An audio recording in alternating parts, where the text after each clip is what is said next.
a gente chegou, né? A gente chegou no momento em que seria possível mudar a competência. Fixei a competência, provoquei o juízo, e aí a competência dele foi fixada, tornando ele prevento.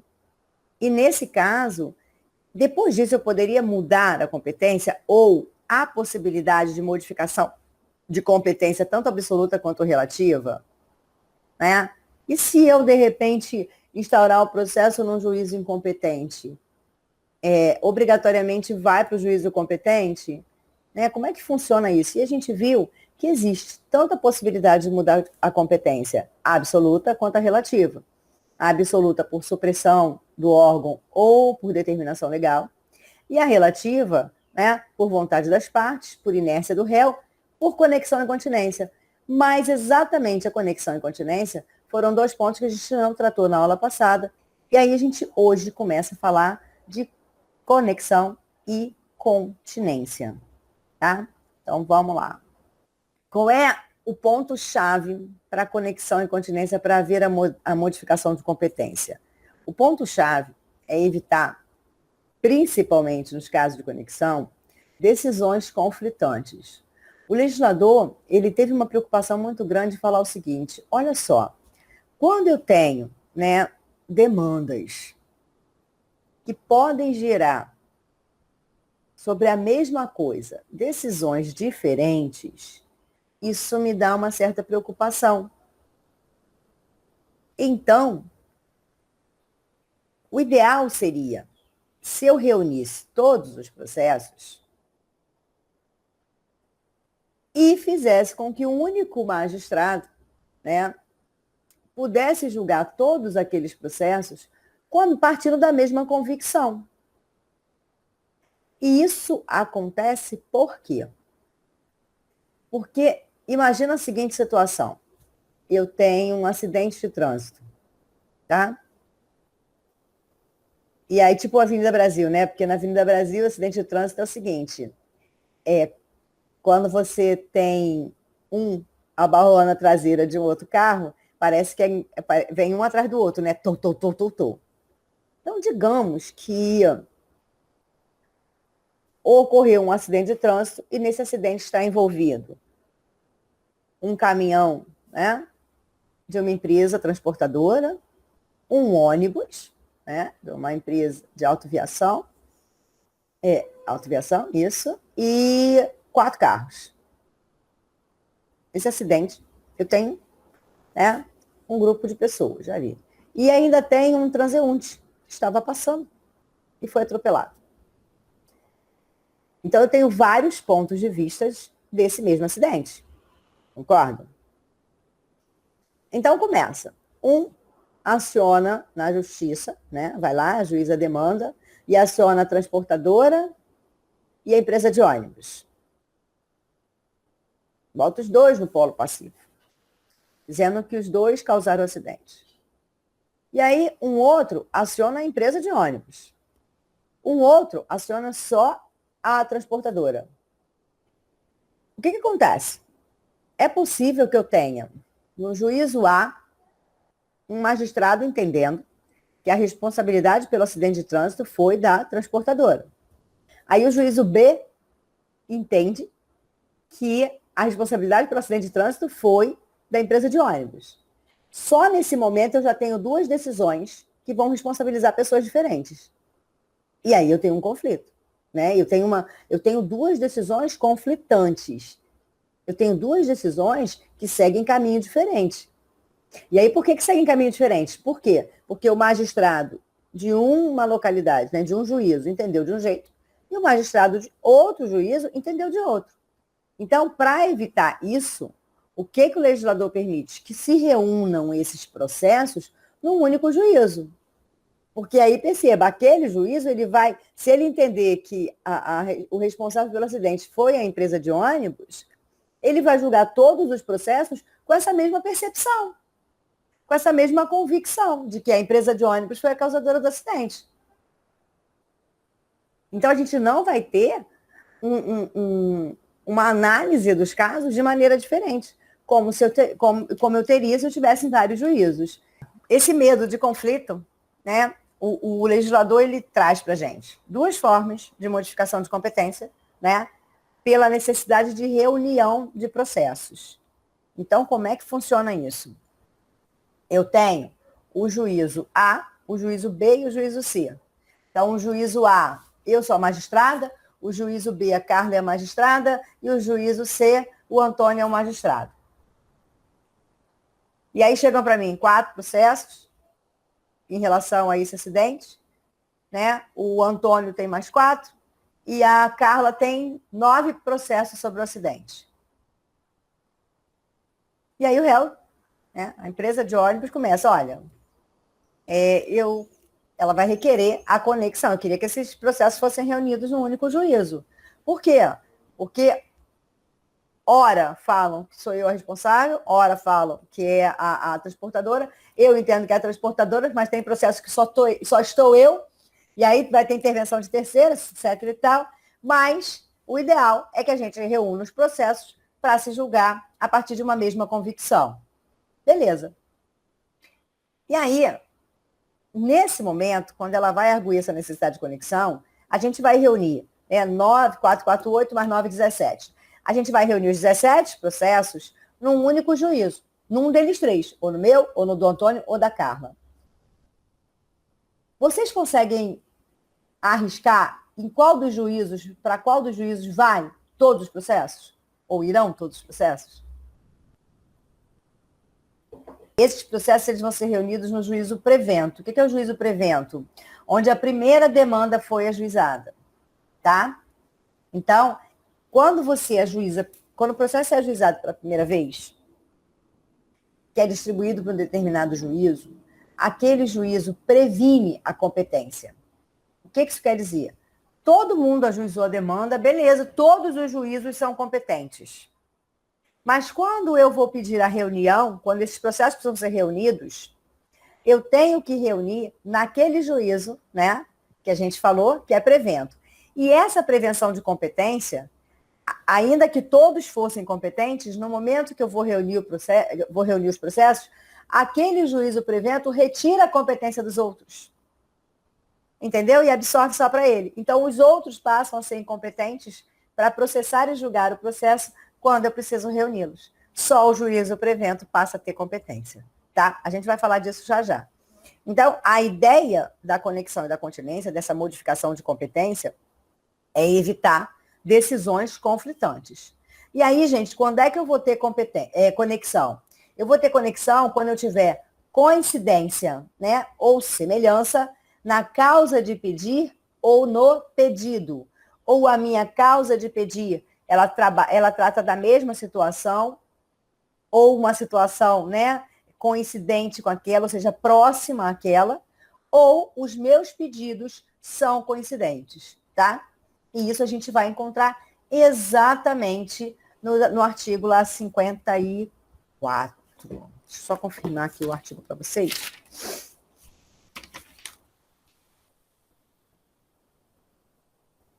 No artigo 55, tá? Nos parágrafos do artigo 55, a gente vai encontrar lá ele falando das demandas conexas. Então, por coincidência de pedido ou causa de pedir, tá? A gente vai ter a conexão. O objetivo é reunir os processos no mesmo juízo, como eu falei, e a finalidade é evitar essas decisões conflitantes. Ok? Todo mundo entendeu a conexão? E aí, não só a conexão pode mudar a competência, como a continência. O que acontece? Na continência, e é muito interessante porque a continência não vai ser sempre que a gente vai reunir os processos. A gente vai reunir os processos na continência quando preencher uma condição. Olha aqui comigo.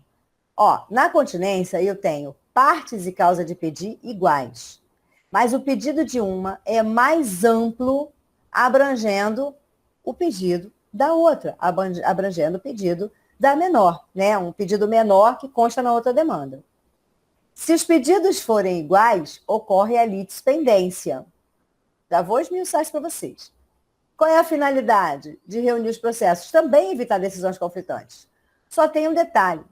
Eu só vou reunir os processos, e essa é a condição para a reunião de processos em caso de continência, se a ação contida tiver sido ajuizada primeiro, tá? Olha aqui, preste atenção aqui.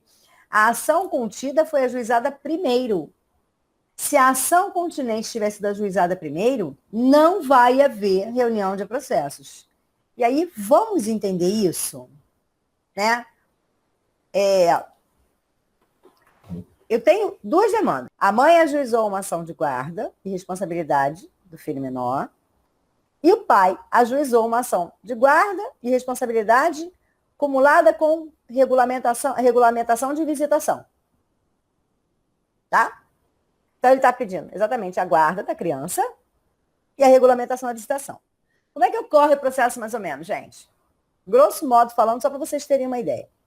Eu provoco o Estado, tiro a jurisdição da inércia e digo para o Estado que eu tenho um problema, o que eu quero, né? E me apresento. Porque toda ação, ela tem 3 elementos. Sempre que eu vou ao Estado, eu tenho que mostrar esses 3 elementos. Partes, causa de pedir, que é exatamente a situação que está me fazendo ir ao Estado. Mas olha só, se eu só contar quem está envolvida e contar o problema, isso seria terapia. E o Estado, a jurisdição não é terapêutica, nem um pouco, né? Muito pelo contrário, ela te estressa para você ter que pagar um terapeuta para te desestressar. Então, além de contar o que aconteceu, eu preciso pedir alguma coisa, né? Mas não é verdade? Então eu vou lá, eu falo, olha, é quase uma fofoca, né? Eu e fulaninho, eu tô aqui por causa de fulaninho. Eu tô aqui por causa de fulaninho, por causa disso, disso. Aconteceu isso. E eu quero isso aqui. Então, toda ação, ela tem 3 elementos. Partes, causa de pedir e pedido. E é essencial para eu analisar qualquer questão de pressuposto processual, de mudança de competência, né, de casos de continência, é essencial que eu analise essas 3 situações, tá? Parte, causa de pedir e pedido. Porque são esses elementos que vai me permitir identificar se ocorreu coisa julgada, se ocorre litispendência, se ocorre, né, continência e assim sucessivamente. Então, beleza. O cara foi lá, ajuizou a demanda pedindo guarda de visitação. E a mãe, sem saber que ele tinha ajuizado a demanda, ela ajuizou a demanda de guarda. Certo? Diz uma coisa para mim. Em relação à guarda. Se o pai ajuizou a ação primeiro, quando ele for citado nessa guarda, ele vai olhar o quê? Espera aí, eu tenho partes iguais. Porque é mãe, pai e filho. E o motivo é o filho, não é isso? Mãe e pai está aqui. Então, as partes são as mesmas. Causa de pedir. Causa de pedir é exatamente buscar, né, obter a guarda e a responsabilidade daquela criança. Causa de pedir é a relação de poder familiar. Certo? De filiação. E o pedido? A guarda. Ainda que a mãe esteja pedindo a guarda e o pai aqui seja o autor, o pedido é a guarda. E o que a mãe vai fazer? Lembra que eu falei? Eu vou lá e movo a jurisdição, conto a jurisdição. A jurisdição, ela faz o quê? Ela cita. O que é citar? É dar ciência para outra parte. Olha, fulano está aqui falando de você. Você quer se defender? Esse é o papel da citação. E aí, a mãe, quando vem se defender, ela vai falar o quê? Ela pode exatamente discutir ali que não, não cabe a guarda, na contestação. E, inclusive, né, no próprio processo, ela já pode, né, requerer, através do meio próprio, que a guarda seja concedida para ela. Tá? Então, ela está falando, olha, a guarda para ele não serve. E é muito interessante, porque nessas ações de guarda, é uma ação praticamente dúplice, porque se o juiz não concede a guarda para um, consequentemente é para o outro. Porque os dois ali têm o poder familiar e detêm, né, a guarda. A não sei que uma terceira pessoa venha pedir, tipo a avó. Existem muitos casos que a avó pede a guarda da criança, ou a tia pede a guarda da criança, exatamente porque os pais, né, tem pais que são surtados. A gente sabe disso. Então, como tem magistrados também surtados. Me lembrem de colocar para vocês um videozinho de um magistrado, não sei se vocês viram, mas assim, que me deixou bem indignada. Me lembre que eu vou colocar para vocês, mas tem que me lembrar, senão eu vou esquecer. Então, o que acontece? Quando ele se depara com essa ação de guarda, o que eu percebo aqui? Já que eu tenho mesmas partes, mesma causa de pedir e mesmo pedido.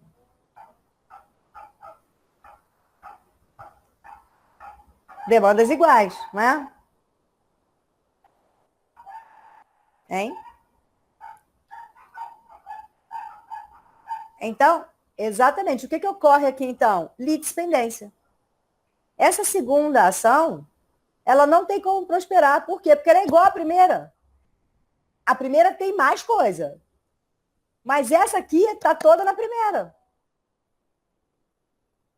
Então, se a demanda do pai de guarda, visitação, de guarda e, regulação, e regulamentação de visitação, ela foi ajuizada primeiro, essa ação de guarda e responsabilidade só, movida pela mãe, ela não pode prosperar porque eu já tenho outra demanda igual. E aí ela vai ser o quê? Extinta. Por quê? Porque ela é ação contida. Então, se uma ação contida, o que significa ação contida? É aquela em que o pedido dela está contido num pedido maior de outra demanda. Por isso a gente fala de continência, né? Aquela regrinha de matemática. Contém, não contém, está contido, não está contido.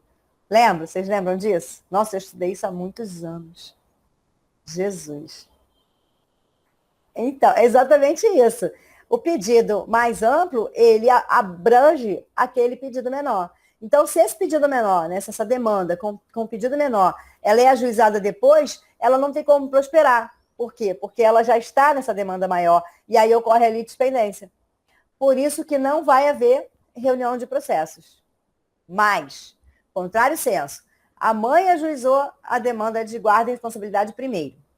E o pai ajuizou depois. Guarda, responsabilidade e visitação. Nesse momento, eu tenho a reunião de processos. Por quê? Porque a ação contida, ela foi demandada primeiro. E aí ela fez o quê? Preveniu o juízo. E como ela preveniu o juízo, eu preciso reunir o processo. Entenderam? E aí a mãe, quando for citada, vai falar, olha, é necessário reunião dos processos. Por quê? Porque há uma continência aqui e a minha demanda foi ajuizada. Eu já tinha sido ajuizada anteriormente. E aí reuni os processos. E aí, claro, né, depois de reunir os processos, o magistrado vai analisar. Tá? E se for o caso dele analisar no sentido de verificar, né, a demanda, aí ele vai olhar se é caso de... Se ele julga a guarda dela, quando chega na demanda do pai, ela vai ficar prejudicada exatamente porque já houve o julgamento da guarda. Então, no que toca a guarda, não há que se falar porque incide a coisa julgada. E no que toca a visitação, aí sim ele vai analisar a visitação, que é o que vem a mais na demanda do pai. Ficou claro isso para vocês? Então, continência só vai haver reunião de processos se a ação contida, ou seja, aquele pedido que está inserido na outra, for ajuizada primeiro. O que significa a reunião de processos? Porque autor e réu vai ser o autor e réu em cada processo. Eu não falei que o processo se funde, é diferente. Eu falei que os processos são reunidos no mesmo juízo, mas em momento nenhum eu falei que eles vão deixar de ser processos na sua individualidade. Tá? Então, quando eu falo da reunião, eu falo que esse processo e esse aqui vão todos para o mesmo juízo, porque eles vão ser julgados no mesmo juízo. Tá? Nesse caso até de guarda e visitação, que dizem respeito à mesma coisa, eles podem até ser apensados um ao outro, se for o caso. Mas é só a reunião. Eu não estou fundindo um processo no outro. O autor e réu de um processo vai ser o mesmo, e o autor e réu do outro vai continuar sendo o mesmo. Tá legal?